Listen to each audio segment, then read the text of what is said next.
পাঠ করছি মুক্তা রায়ের লেখা আসামি গল্পটির শেষ অংশ। যারা প্রথম অংশ শোনেননি, ডেসক্রিপশন বক্সে লিংক দেওয়া আছে, চাইলে পড়ে নিতে পারেন। পুঁটের মাও রজত দীপাকে দাদাবাবু আর দিদিমণি ডাকে। সুন্দরবন অঞ্চলের লোক।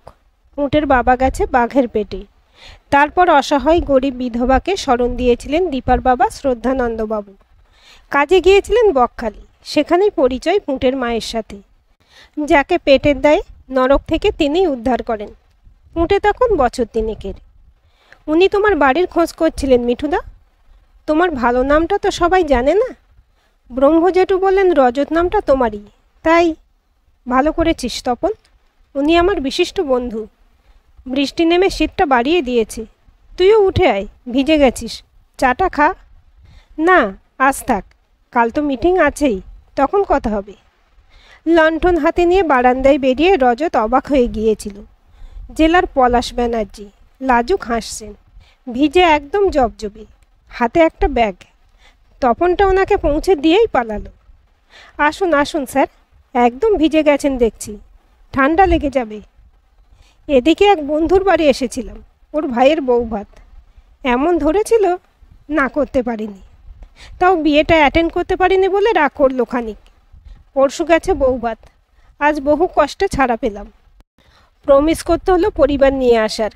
হেসে বললাম 6 বছর পর আসবো, নতুন শতকে। ফেরার পথে ভাবলাম দেখাই করে যাই। বিরক্ত করলাম না।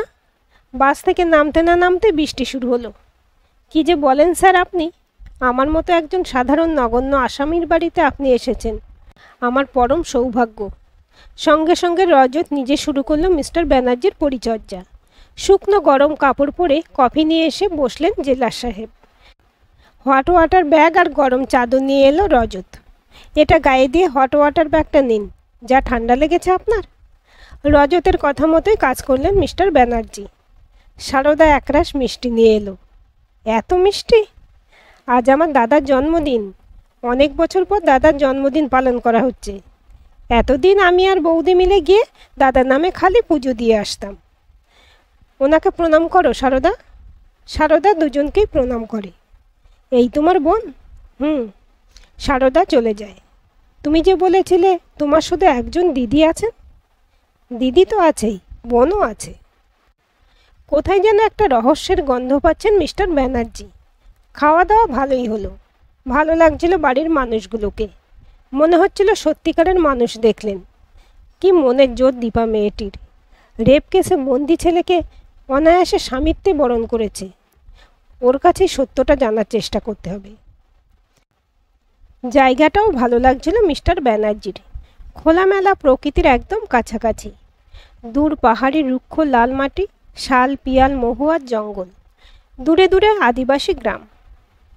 এই গ্রামটার পাশের গ্রামটা বেশ বর্ধিষ্ণু, গঞ্জ মতো। ওখানকার স্কুলে চাকরি করে দীপা। রজতের ইচ্ছা গ্রামে একটা আশ্রম করার। অনাথ ও অভাবী শিশুরা সেখানে আশ্রয় পাবে, মানুষের মতো বাঁচার অধিকার পাবে। লেখার থেকে ভালোই আয় হয় রজতের। জেলে থাকার সময় যে আয়টা হয়েছিল লেখার থেকে, তার পরিমাণ নেহাত মন্দ নয়। সেই টাকাটাই আশ্রম বানানোর কাজে লাগাতে চায় রজত। ইতিমধ্যে গ্রামের মানুষগুলোর কাছে ও ভীষণ জনপ্রিয়। বিনে পয়সায় চিকিৎসা করে, সকলের বিপদে আপদে আছে। ভালো লাগে মিস্টার ব্যানার্জির। ছেলেটা ওর নিজের পছন্দ মতো কাজ করতে পারছে।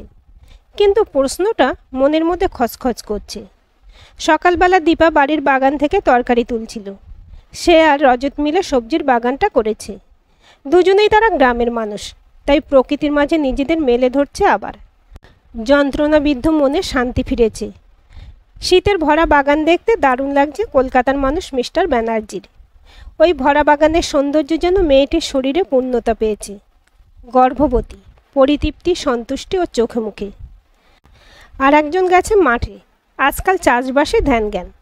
এখানকার এক ফসলি অনুর্বর জমি কিভাবে বহু ফসলি করা যায় তাই নিয়ে যত গবেষণা, মিটিং। যৌথ খামারে স্বপ্ন দেখে। সামনের মাস থেকে শেষ খালগুলো সংস্কারে নামা হবে। মিটিংয়ে ঠিক হয়েছে শ্রম নিজেরাই দেবে। ছোটোর থেকেই আদর্শ গ্রাম গড়ার স্বপ্ন ওর। বলতো যে দেশের 80% লোক গ্রামীণ জনতা, যে দেশের ইকোনমি এখনো এগ্রিকালচারের উপর নির্ভরশীল, সে দেশের মেন ফোকাস কিনা শহরগুলোর উপর। দুর্ভাগ্য দেশের। নিজের দুর্ভাগ্যটা যে এগিয়ে আসছে সে খবর জানতো না। দুর্ভাগ্যটা তো ওর নিজেরই ডেকে আনা, তাই না? ওরা কপাল নিয়ে যে জন্মেছে এমন দশা তো তার হবেই। আচ্ছা দীপা দেবী, একজন রেপিস্টকে বিয়ে করতে সংকোচ হলো না আপনার? খারাপ লাগলেও একটু আঘাত দিয়ে কথাটা বলে কথা বের করার চেষ্টা করেন মিস্টার ব্যানার্জি। একটু থমকে যায় দীপা, তারপর হাসতে থাকে। নড়তে থাকতে কথাটা অনেকবার শুনেছি। এক রেপিস্টকে কি করে ভালোবাসলাম? আচ্ছা বলুন তো, আমি না হয় ভালোবেসে অন্ধ হয়েছি, আপনি কি করলেন কাজটা? জেলার হয়ে একজন ঘৃণ্য আসামিকে দেখার জন্য ওই দুর্যোগে কষ্ট করে এলেন, আতিথেয়তা গ্রহণ করলেন ওর। কিভাবে? ওর চরিত্রের অমোঘ আকর্ষণে চৌম্বক ক্ষমতা আমায় টেনে এনেছে। সত্য আমি জানতে চাই। সত্য আপনার সামনে স্যার, আপনি দেখতে পাচ্ছেন না। চোখ বন্ধ করে তাকে নিজের মনে খুঁজুন, ঠিক জানতে পারবেন। জানতে পেরেছি বলেই তো মনের দাবি অমান্য না করে ছুটে এসেছি বৌমণি। তবু কাহিনীটা জানতে চাই। এ আর এমন কিছু আহামরি কাহিনী নয় স্যার, এক গরিব অসহায় ছেলের আত্মত্যাগের কাহিনী। চোখে জল দীপার, গলাটা ধরে গেছে। চলুন ঘরে, বলছি সব। বাগানে থেকে দীপার সাথেই ঘরে এসে ঢুকলেন পলাশ ব্যানার্জি। সারদা, বোন, এদিকে আয়। সারদা বারান্দায় রোদে বসে পড়ছিল। বৌদির ডাক শুনে দৌড়ে বসার ঘরে আসে। আয় আমার পাশে বস বোন। সারদা বৌদির পাশে গিয়ে বসে। দীপা জড়িয়ে ধরে সারদাকে। দেখুন স্যার, এই সারদাই সরস্বতী, যা শ্লীলতাহানির অপরাধে রজত 6.5 বছরের জেল খাটল। ঘরে বজ্রপাত হলো যেন এত আশ্চর্য হতেন না পলাশ ব্যানার্জি। এই মেয়েকেই? কিন্তু ও যে রজতের বোন। দীপাকে জড়িয়ে ধরে কাঁদতে শুরু করেছে সারদা। কিন্তু সরস্বতী বোবা ছিল। জেল থেকে ফিরে রজতও চিকিৎসা করিয়েছে, ও এখন ভালো। উলঙ্গভাবে সত্যটা মিস্টার ব্যানার্জির সামনে এসে ধরা দিল। দীপা বলে চলেছে সেই অজানা কাহিনী। যে মেয়ে শ্লীলতাহানির অপরাধে ওর জেল হলো, সেই মেয়েকে ওই অবস্থায় ওই রক্ষা করেছে। নিজের কথা একবারও ভাবেনি, খালি সারদার জন্যই হাহাকার করেছে, ওর জন্যই চোখে জল ফেলেছে। আমার উপর দায়িত্ব দিয়েছিল ওকে রক্ষা করার। জানে নইলে জানোয়ারেরা ওকে শেষ করবে। ব্যাপারটা কিভাবে হলো? ওর বন্ধু অনুপম বড়লোকের ছেলে, অমিত ব্যয়ী, রিপুর দাস। কিন্তু এতটা খারাপ ধারণা ছিল না রজতের। পূজার পরের ঘটনা। অনুপমদের বাড়ি থেকে পড়িয়ে একটু আগেই ফিরেছে। ইউনিভার্সিটিতে পার্ট 2 পড়তো বলে শিব মন্দিরের ভাড়া বাসায় থাকতো। শনি রবিবার করে বাড়ি আসতো। ওই 2 দিন করে পড়াতো অনুপমদের বাড়ির বাচ্চাগুলোকে। সেদিন মাত্র খেয়ে দিয়ে পড়তে বসেছে, অনুপমদের বাড়ির বিশ্বস্ত চাকর বুধুরাম এসে ডেকে নিয়ে যায় ওকে। মায়ের মন কু ডেকেছিল বলে তিনি বারণ করেছিলেন। রাতে না গিয়ে পরদিন দেখা করতে বলেছিলেন, কিন্তু ও শোনেনি। ভেবেছিল হয়তো কোনো বিপদ হয়েছে। মানুষের বিপদে কেমন ঝাঁপায় তা তো দেখেছেন। এক্ষুনি আসছি বলে বেরিয়ে যায়, কিন্তু আর ফেরেনি। সোজা জেল। অপরাধটা আপনি জানেন। ব্যাপারটা পরিষ্কার হলো না। অনুপমের দোষটা ওই বা নিজের ঘাড়ে নিল কেন? পিতৃ ঋণ শোধ করতে। আমার কোনো উপায় ছিল না। সুদ আসলে 50,000 টাকার উপর ধার ছিল বাবার অনুপমের মায়ের কাছে। অনুপমদের অন্যান্য ব্যবসার সাথে তেজারতির ব্যবসাও ছিল। দিদির বিয়ের সময়, তারপর ঠাকুরমার অসুখের সময় টাকা ধার নিতে হয়েছিল, কিন্তু শোধ দিতে পারেননি। বাবা যাবার সময় ঋণের কথাটা বলেছিলেন। এদিকে আমার তখন রোজগার নেই, পড়াটাও শেষ হয়নি। লেখাগুলো মাত্র বের হচ্ছে, প্রশংসা পাচ্ছে, তেমন আর্থিক সফলতা আসেনি। পরে মাস্টারমশাই মানে বাবা মনির চেষ্টাতেই আমার যা কিছু। ভেবেছিলাম একটা চাকরি পেয়ে আগে টাকাটা শোধ করব। যাকগে। সে রাতে আমায় ডেকে এনে তক্ষুনি টাকাটা ফেরত চাইলেন কাকিমা। সময় চাইতে বললেন, সময় দিতে পারবেন না, কিন্তু একটা কাজ করতে পারলে টাকা দিতে হবে না আর। আমি আগ্রহ দেখালাম। বাবার ঋণটা শোধ করতে না পারলে শান্তি নেই। এদিকে সুদের টাকা বেড়েই চলেছে। রাজি হলাম। উনি বাবার নামে শপথ নিতে বললেন, তাই নিলাম। তখনও জানতাম না এক ঘৃণ্য অপরাধের শরিক হলাম। আমার সারদার দোষে শাস্তি পেল না, আমার জন্য বোনটার ন্যায্য বিচার পেল না। কি দাদা আমি, ঘৃণ্য চরিত্রের। কখন ঘরে এসে ঢুকেছিল রজত। কথাগুলো বলেই সারদাকে ধরে কেঁদে ফেলে। তোর কাছে আমার অপরাধের সীমা নেই বোন। আমার জন্যই তোর সত্যিকারের অপরাধে শাস্তি পেল না। না দাদা, তুমিও তো চক্রান্তের শিকার। তুমি তো জানতেই না কী কাজ তোমাকে করতে হবে। যখন জানলে তুমি জেলে, প্রমাণ সাক্ষী তোমার বিপক্ষে। আমার মাও তোমার বিরুদ্ধে সাক্ষী দিতে বাধ্য হয়েছিল। নিজের অপরাধের জ্বালা জুড়াতে আত্মহাননের পথ বেছে নিল মা। সব জানি আমি। আমি কিছুই করতে পারিনি তোমার জন্য। আওয়াজ ছিল না আমার গলার। ভয়ে সিঁটিয়ে অপ্রকৃতস্থ হয়ে গিয়েছিলাম। বৌদি, মামনি আর বাবামণির স্নেহ ভালোবাসায় আমাকে আবার প্রকৃতস্থ করেছে। আর আমার দাদা, যার দয়ায় বেঁচে আছে, সে আর কথা বলতে পারে না। সারদা রজতের কোলে মুখ গুঁজে কান্নায় ভেঙে পড়ে। ওর পিঠে সস্নেহে হাত বুলোতে থাকে রজত। এ তুমি কি করেছো রজত? এভাবে কেউ পিতৃঋণ শোধ করে? এজন্যই যে নিজেকে শাস্তি দিয়েছে আমি। এ কারণে নিজেকে একটা ক্রিমিনাল মনে করি। সত্যের অপলাপ করছি যেভাবেই হোক। হাহাকারের মতো শোনাই কথাটা। কতটা আত্মগ্লানি নিয়ে কথাগুলো বলল ধারণা করা যায় না। শাস্তি ওদের পেতেই হবে। আমি কেসটা রিওপেন করব। একটি নির্দোষ ছেলেকে কিভাবে জড়িয়ে ফেলে তার সারল্য অসহায়তার সুযোগে নিজের ছেলের করা দোষটা ঢেকেছেন মহিলা। কি পাশবিক হৃদয়হীন কাজ! ভাগ্যিস প্রমাণ লোপের জন্য সারদাকে মেরে ফেলেনি ওরা। বাবামণি গিয়ে সারদাকে না উদ্ধার করলে ওর দশা ওর মার মতো হতো। রজতের কথাতেই সারদার ব্যাপারটা মাথায় আসে। আমাকে আর বাবামণিকে যা কাঠখড় পোহাতে হয়েছিল ওকে পেতে, শেষে ওর মা মারা গেলে আর রজতের জেল হলে পরে ওরা নিশ্চিন্ত হয়ে ওকে বের করে দেয়। আপদ বিদায় হলো বলে। শীতের রাতে মেয়েটা একটা পাতলা জামা পরে ঠকঠক করে কাঁপছিল। শেষে অজ্ঞান হয়ে পড়ে রাস্তায়। বুধুরাম ওকে তুলে নিয়ে আসে আমাদের বাড়িতে। বুধুরামও আর ফেরেনি। ভীষণ আফসোস ওর। ওই রজত দাদাবাবুকে ডেকে এনেছিল। তারপরেই আমরা পুরুলিয়ায় চলে আসি। মাস কয়েক পর বাবামণিও চলে আসেন রিটায়ার করে। বছরখানেক পর এখানে স্কুলে চাকরিটা পাই। আমাকে ধরে ওরা মারত আর ঘরে বন্ধ করে রাখত। ফোঁপাতে ফোঁপাতে বলে সারদা। পুরনো স্মৃতি আবার টাটকা হয়ে ওঠে রক্তক্ষরণ করাচ্ছে দুর্ভাগা মেয়েটির।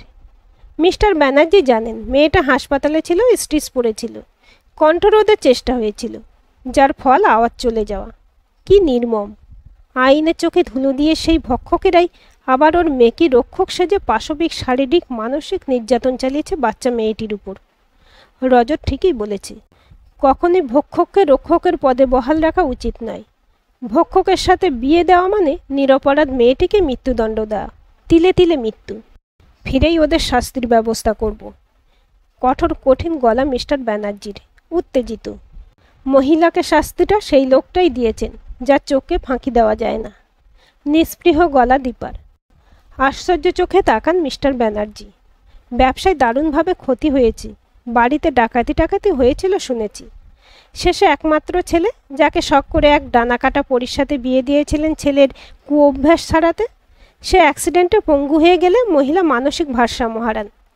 বন্ধ ঘরে শুনেছি মহিলাকে রাখা হয় আর ছেলে হুইল চেয়ারে চলে। সেই রমরমা অবস্থা আর নেই। দেওরটেওরেরা যে যার মতন ভাগ নিয়ে আলাদা হয়ে গেছে। বৃহৎ পরিবারের লোক বলো আর নেই। বাইরের লোক না জানুক, বাড়ির লোকগুলো তো সব জানে। তখন অর্থবান বড় ভাইয়ের ছেলেকে অর্থের লোভে আড়াল করেছে একটি অভাবী নিরপরাধ ছেলেকে স্কেপগোট বানিয়ে। স্বার্থও শেষ, সম্পর্কও শেষ। কথাগুলো বলার সময় নিজের বৃতৃষ্ণা উত্তেজনা চাপতে পারে না দীপা। রজত সহস্নেহে তাকায় স্ত্রীর দিকে। মেয়েটার চোখে মুখে চাপা যন্ত্রণা। কি পাথর চাপা যন্ত্রণা নিয়ে এতগুলো বছরও কাটিয়েছে। হুঁশ ফেরে মিস্টার ব্যানার্জির কথায়। তবে তো চেষ্টা করলে ওরাই তোমার হয়ে সাক্ষী দিতে পারে রজত। অনুতাপ ভেতরে আসবেই ওদের। না স্যার, ওদের বাড়ির কারোর কোনো সাহায্য নিতে চাই না আমি। আর অনুপমের বউ তো কোনো দোষ করেনি। লম্পট চরিত্রহীন স্বামীর ঘর করছে মুখ বুজে। শুনেছি বছর চারেকের একটা ছেলে আছে। ওর বউটার জন্য সত্যি খারাপ লাগে। বেচারা জীবনে কিছুই পায়নি। রুগ্ন পঙ্গু স্বামী আর পাগল শাশুড়ি। তাই আমরা ঠিক করেছি আর কোর্ট কাছারি নয়, ঈশ্বরের দেওয়া শাস্তির উপর আমরা আর কি দেব। ওসব কাজের চেয়ে আরও দরকারি কাজ আমার পড়ে রয়েছে।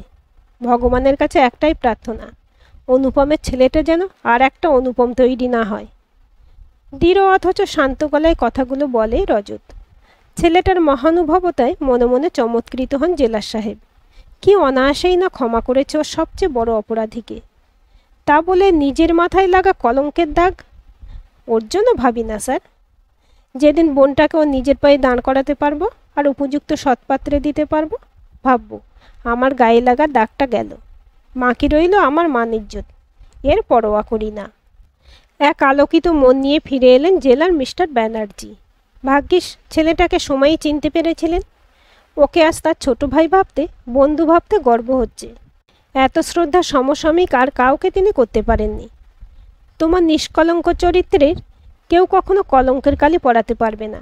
খুনে গুন্ডা বদমাস কয়েদিরা জেলের অন্ধকারের মধ্যেও যাকে চিনতে পেরেছিল, স্বাধীন মুক্ত পৃথিবী কি তাকে চিনতে পারবে না? আজকের এই গল্পটি আপনাদের কেমন লাগলো কমেন্ট করে জানাবেন। ভালো লাগলে অবশ্যই একটা লাইক দেবেন আর চ্যানেলটি সাবস্ক্রাইব করে সাথে থাকবেন।